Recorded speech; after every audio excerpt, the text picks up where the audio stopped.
সবাই তো হাসি মুখের ভিডিও দেখে, কিন্তু এই হাসির আড়ালে যে কতটা দীর্ঘশ্বাস জমা থাকে তা হয়তো কেউ জানে না।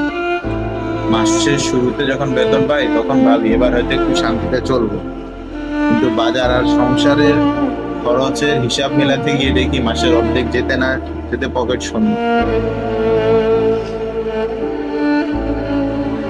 অফিসে দিন রাত পরিশ্রম করি, ফাইল গোছাই,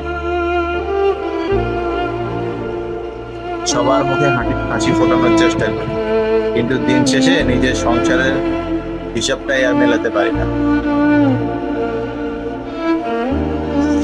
নতুন পে স্কেলের আশায় পথ চেয়ে থাকি,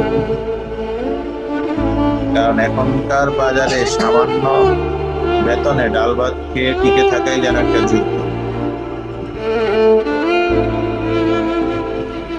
ছেলেটা বড় হচ্ছে, তার আবদার মেটাতে পারি না, নিজের কত শখ বিসর্জন দেয় শুধু পরিবারের কথা চিন্তা করে।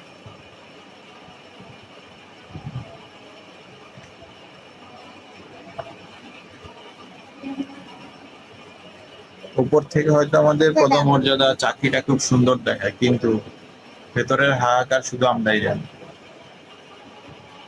সৃষ্টিকর্তার কাছে শুধু একটাই চাওয়া, আমাদের এই কষ্টের দিনগুলো যেন একটু সহজ করে দেয়।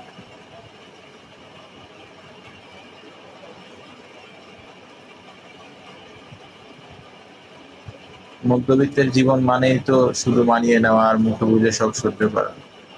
আমরা তো বেশি কিছু চাই না, শুধু একটু সম্মানের সাথে দুমুঠো খেয়ে করে বাঁচতে চাই।